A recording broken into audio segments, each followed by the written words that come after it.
E se a morte não fosse o fim? Tipo, e se fosse só uma pausa bem longa?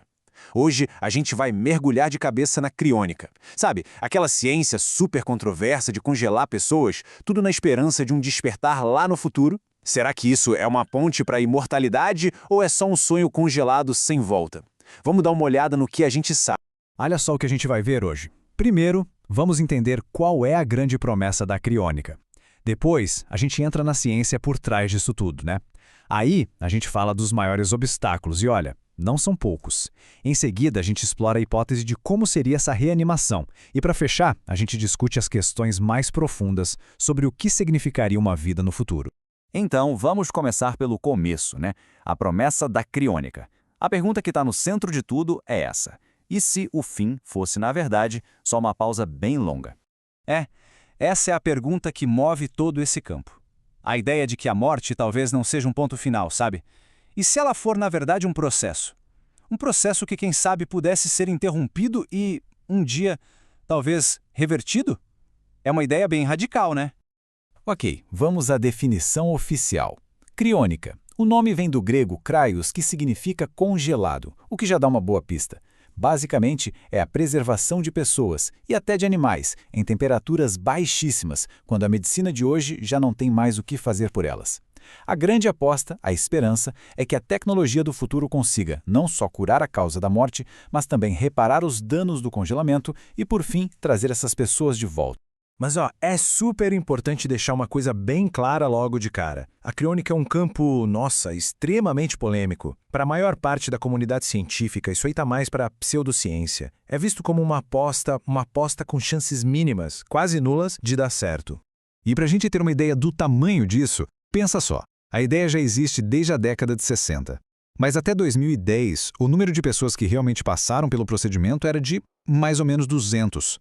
É um número bem pequeno, né? É um grupo pequeno, mas com certeza muito dedicado, que está literalmente apostando a vida num futuro que a gente nem consegue imaginar. Tá, mas em que os defensores da criônica se baseiam?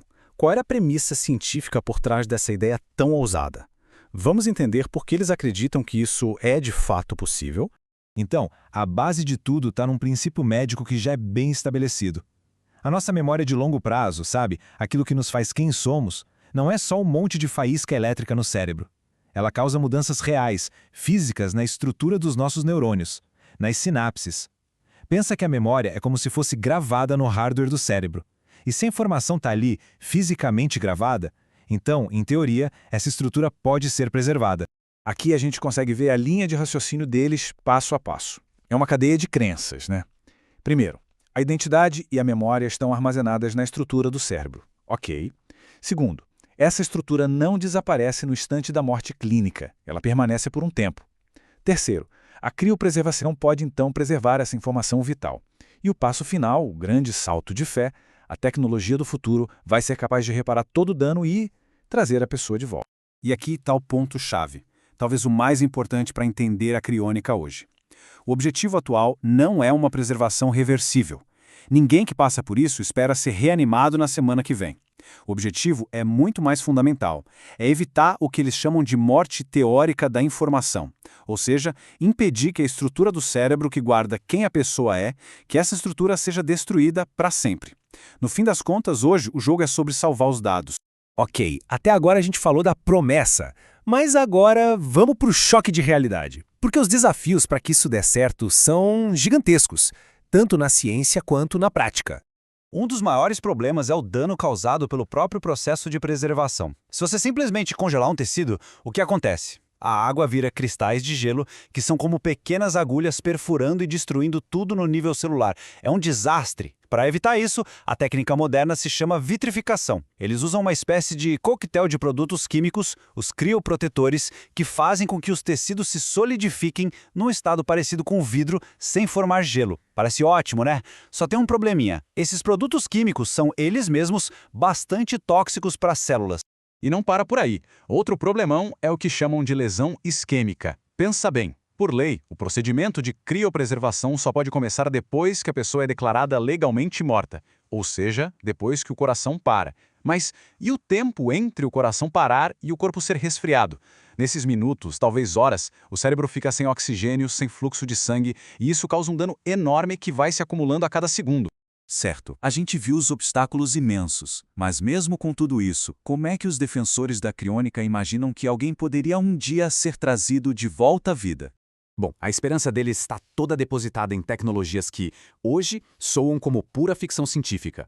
Eles falam de um futuro com bioengenharia super avançada, nanomedicina, a ideia que um dia a gente tenha, tipo, exércitos de robôs minúsculos, nanorobôs, que poderiam entrar no corpo e reparar todo o dano, célula por célula, molécula por molécula.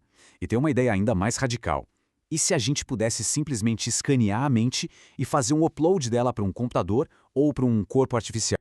E tem uma teoria bem interessante dentro desse meio que eles chamam de o último a entrar é o primeiro a sair. A lógica é a seguinte: a reanimação provavelmente não vai acontecer na ordem que as pessoas foram preservadas. Pelo contrário, quem for preservado daqui a, sei lá, 50 anos com técnicas muito mais avançadas que causam bem menos danos, vai ser muito mais fácil de consertar. Então, essas pessoas seriam as primeiras a serem reanimadas.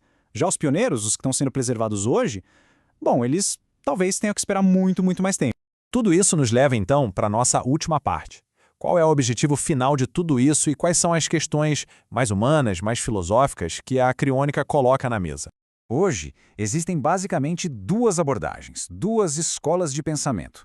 De um lado, tem a neuropreservação. Como o nome diz, eles preservam só a cabeça, o cérebro. A aposta aqui é que a nossa identidade está toda no cérebro e que no futuro vai ser possível regenerar ou construir um corpo novo. Essa opção é mais barata e, segundo os defensores, permite um resfriamento mais rápido e de melhor qualidade para o cérebro. Do outro lado, tem a preservação de corpo inteiro. É bem mais cara e parte da ideia de que a identidade não está só no cérebro. Pensa na memória muscular, nas sensações, talvez tudo isso seja importante. É uma abordagem mais conservadora, digamos assim. E olha, isso não é só papo de ficção científica, não. Já existem empresas, organizações reais que oferecem esses serviços hoje. Como a gente pode ver, não é algo barato. O investimento é bem alto. Vai desde uns $28 mil no Cryonics Institute nos Estados Unidos até $200 mil na Alcor ou 200 mil euros na Tomorrow Biostasis na Alemanha. É um compromisso financeiro bem sério. E no fim, o grande objetivo é esse aqui. Para a maioria das pessoas que apostam na criônica, ela não é só sobre vencer a morte. Ela é vista como uma ponte de emergência. Uma ponte para um futuro onde a medicina não só vai ser capaz de reanimar alguém, mas também de reverter o envelhecimento, de rejuvenescer e de garantir uma vida com duração indefinida. E a gente termina com uma pergunta que fica pra gente pensar.